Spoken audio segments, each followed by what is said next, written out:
Okay, mayong mudto na usab kinatong tanan, Luzon, Visayas, Mindanao.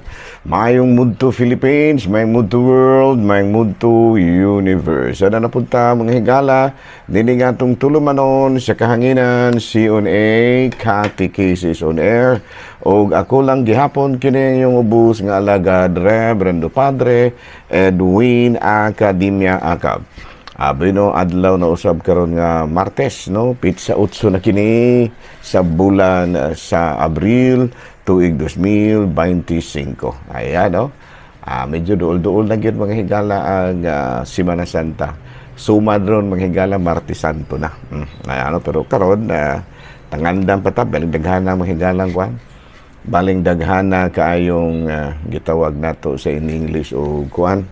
Kini bang daghang kaayong baccalaureate masses karon mga higala, no? Di matabang hilabayan yung daghana, no? Gani adunay uban nga dili na nato maakomodar tungod lagi sa kadaghan na gyud kaayo mga higala, no? Daghan na gyud kaayo ang mga baccalaureate masses mo na maglisod data mga higala og accommodate tungod sa kadaghan na gyud kaayo. No, irana ra gyud siguro na, no? Basta medyo tapos na ang klase, magtali tapos na ang klase, daghan na kayong mga kalihukan ng mga baccalaureate masses nga ato pong i-accommodate, pero dili gyud lagi madalatanan kay saon magid nato mga higala nga matud palagi, no, the flesh is willing, you know, the spirit is willing but the flesh is weak. Ayan, no. Nahala, no, may munto na kanatong tanan, atong i-congratulate di ano ang tanan nga mga kabataan, mga magtutudlo, mga ginikanan, no, nga kansang mga kabataan nga higala mo graduate na sa ilahang mga pag-eskwela. Doon ay mo graduate sa college, doon ay mo graduate sa high school, ug doon na po mo graduate sa kining elementary, ug doon na po mo graduate mga higala sa kindergarten. Ayan, no, so masaya na gid lamang na ano nga naningkamot gid in town pag nato mga ginikanan ay ato ang mga anak naningkamot gid usab na alang gyud pod nga matud pa mapahigayon gyud, no, ang nagkalain-lain nga mga pag-eskwela aron pagpalambo. Pero laing kan mahigala higutan nato padayon na pod ang karon deng karong kuan mga higala, karong kuan pohon, karong Huwebes ay mo kalimot ha mga taga kuan, ay mo kalimot mga taga Himalalod, no, doon ay pagpakumpisal din na sa buntag ha. Mga nami mga kuan, mga kaparian sa Vicariate of Saint Thomas the Apostle, mga nami kay magpakumpisal mi din ha. Buntag sa Himalalod din pagkamunto doon na po'y pakumpisal dito sa Tayasan sa hapon, no? Daghan mi pito may kapari mo ha. Dayon pagka Biyernes pizza 11 na apoy pagpakumpisal din as Bindoy, no, alas 8 alas 9 kundi ana hangtod alas 11. Dayon kami diri sa Ayungon gikan sa alas gikan kini sa may alauna hangtod sa alas 3 sa hapon, no. So akong awhagon ha mga taga Vicariate of Saint Thomas, ang sa Tambo wala ra sila ni request nga mga may kay kada Biyernes man sila nagpakumpisal, so mga gamay-gamay rapod gyud sila dito, no. Hala, no, may munto na kanatong tanan nang hinaot kita nga anaa kitang tanan sa kapiskay sa panlawas ni ining kabuntuhon o nga manusab ato pa nga timbayaon mga higala, no, og may mudto ang atong talahurong obispo. No, ari na ta mahigala sa ato ang saint of the day. No, ang ato ang saint sa ang ato karon nga santa mao si San Julia sa Billiard, no, Saint Julie Billiard. Nataong siya na atong tuig 1751, namatay na atong 1816. Unya during the French Revolution nilitabang in taon kini siya sa mga kapanahon gud mahigala sa French Revolution. Giapil sa mga kuan, mga rebelde ang mga pare dito. Giapil in town, no, mga daghang kaayong mga pare in town nga nakuan kining napagan sa gira, no, muna nga kini in town ang mga madre dito, no, ilang gitabangan ang mga pari, no, sa Sisters of Notre Dame. Unya matud pa bisan na kuan kini, na aristo kini, nasakpan kini mga higala, og muna nga nakasinati gid in town sila og gitawag na to og pagpanggutos po sa mga madre dito. Kay ilang man gitabangan ng mga pari nga gipanglutos po during the French Revolution. No, kini si Saint Julie Belliard. Nahala, no? Nada, no, may ngudto na kanatong tanan mga higala, nang hidaot kita nga ana kitang tanan sa kapiskay sa panlawas niining kamuntuhon. Abi no, arin na ta mga higala sa atong CBCP News, balitang simbahan niining kamuntuhon, Ecclesiastical Museum giabrihan dito sa Nueva Vizcaya. No, aron nga ma-preserve ang mga importanteng detalye sa kasaysayan dito sa kasaysayan sa Diocese of Paumbong, no? Dito kini ipahimutang sa lungsod sa Dufax, Nueva Vizcaya, no, ngilaha nga santo dito mao si San Antonio, San Vicente Ferrer, no.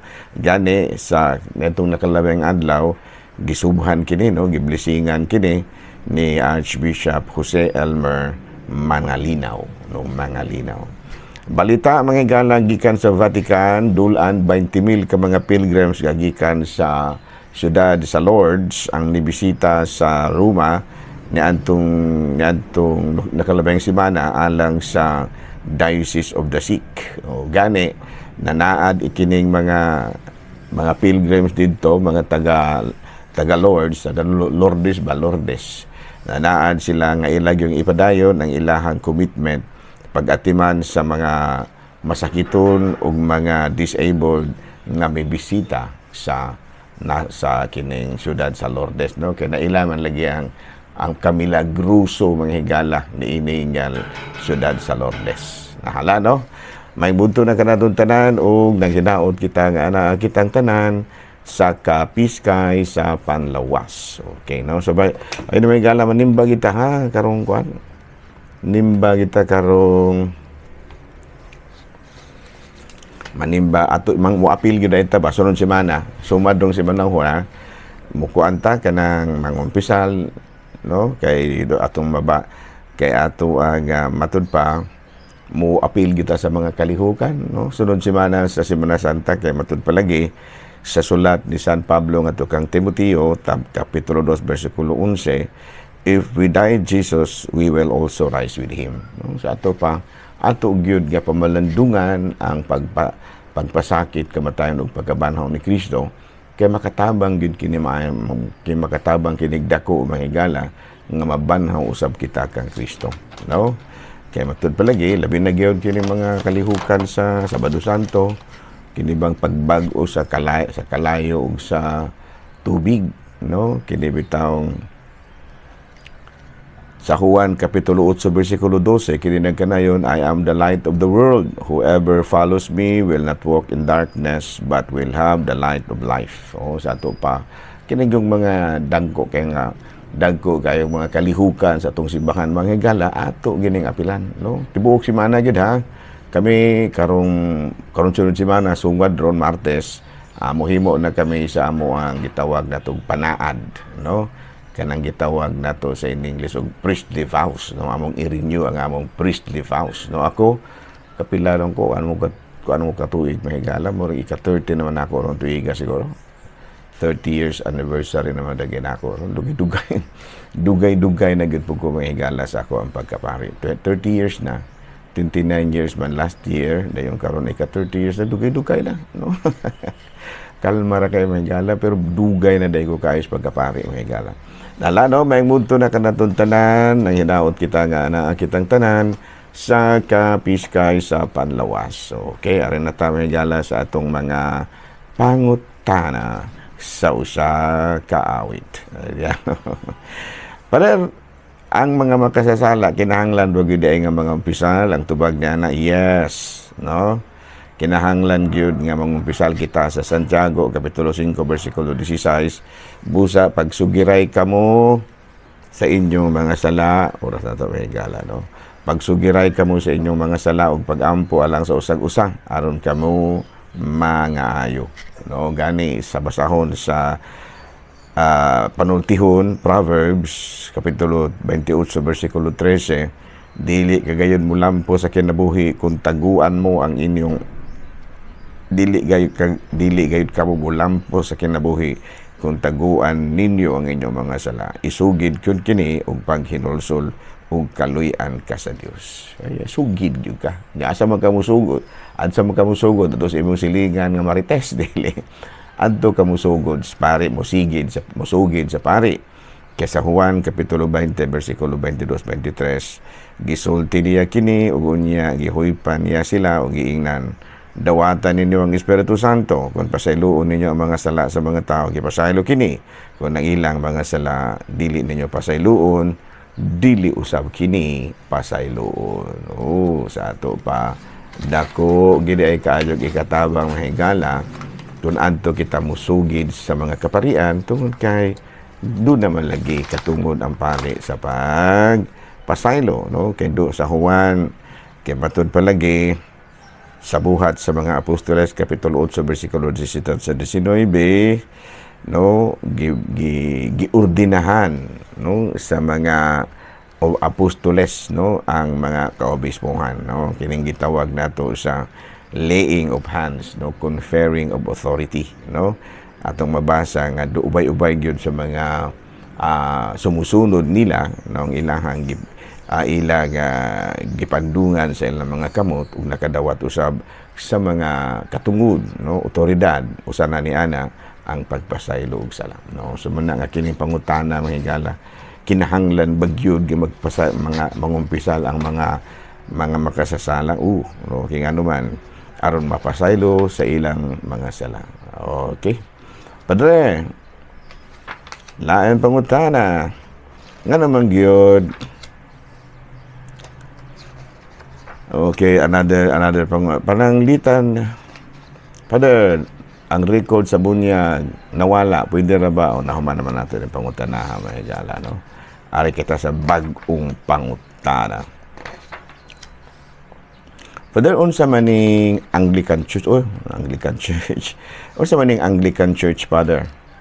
Naaman pud sila yung mga pari, accepted ba ni sila sa kining Katolikong simbahan? Ang tubag niya na dili, lahi na gyud siya. Kining Anglican Church mao kini ang simbahan sa England or Anglo,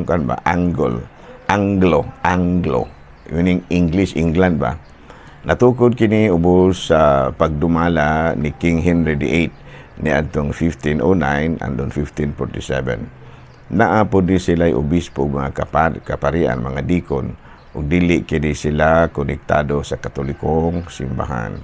Sila mismo may padayag nga dili sila konektado sa Katolikong simbahan. Busa ang ilang mga pari dili pwede nga mumisa sa Katolikong simbahan bisan asang dapita sa tibuok kalibutan. No, muna siya, no? Muna siya ang mga Anglicans, no, dili ni sila connected sa Katolikong simbahan. Sila mismo, no, niingon sila nga dili mi connected sa Katolikong simbahan. Busa ang kanang Anglican priests, no, dili ni sila pwede nga mumisa sa Katolikong simbahan. Okay.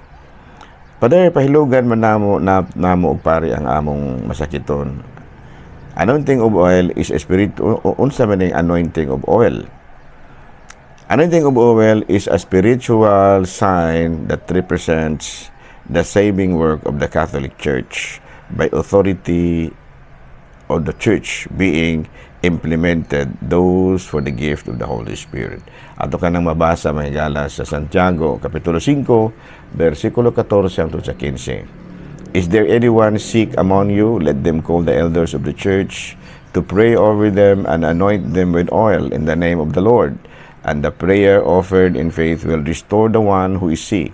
The Lord will raise him up, and sin he will be forgiven. Okay, no? Sa ito pa, muna sa hilong sa masakiton. Pwede na ba nga mo attend may og prayer meeting, services sa laing relihiyon? Ang tubag niya na dili. Gi-encourage yun na sa Katolikong simbahan nga kamong mga laiko mo attend mo sa prayer service sa mga laing relihiyon. No? Gi-discourage na, no? Wala ni gi-encourage sa atong simbahan. Gi-discourage na siya. Pananglitan, Bible study, lain naman tawag interpretation sa pipila ka Bible text. So dili gyud ta pwedeng mo apil sa aron dili malibog sa atong pagtuo. Sa akong ginaingon, gi-discourage gyud na ta sa simbahan nga Katoliko nga mag-apil ta sa mga prayer service, mga Bible study sa lain nga mga sikta. Ano, kaya na padayon ta mga galala, kita sa laing mga ang inahan sa bata, nga muna po mukugos. Dili na pwede. Sa Canon 874, dili pwede nga dili Katoliko. Pwede ng witness pero dili as sponsor. Doon na yung Katoliko nga naalin na, no? Ato pa ka ng mangugos bitaw nga dili Katoliko. Pwede na pero dili gina sa sponsor. Actually, mga witnesses lang na sila nga nabunyagan ang bata. Pero giingon nga sponsor, di na pwede. Pwede na ba nga bunyagan ang bata sa Katolikong simbahan bisan dili mo sugot ang ginikanan? Ang tubag niya na bisag usara. No, pananglitan, ang apuhan gustong bunyagan sa Katolikong simbahan ang ilahang anak, ang ilahang apo. Dili pwede kung walay consent gikan sa ginikanan. At least one of them, the person who legitimately takes their place must consent. No? Sa ato pa, kung pananglitan, walay apuhan, o walay ginikanan, unya wala po'y apuhan, unya namoy bata bang gisago po dyan na. Saan kay wala man dyan ang ginikanan, tihapon wala po ng apuhan. Pero og naay ginikanan, unya, gikwanda ba kanang itawag na ito, kanang nakabalura ta ba, mananghid mo sa ginikanan, kung iya bang pabunyagan, sa kining Katolikong simbahan ng iyang anak. Labi na gyud kulayan silang relihiyon. No, klaro, mananghid gyud ta. At least one of them. O amahan ba o inahan ba. No, klaro. Na dili na lang nakita kutob o ako lang gihapon kini inyong ubos nga alagad Reverendo Padre Edwin Academia ka manamilit usab kaninyo ug manalangin kanato ang Dios nga makagahom sa tanan. Amahan, Anak, Espiritu Santo. Good noon, Pilipinas!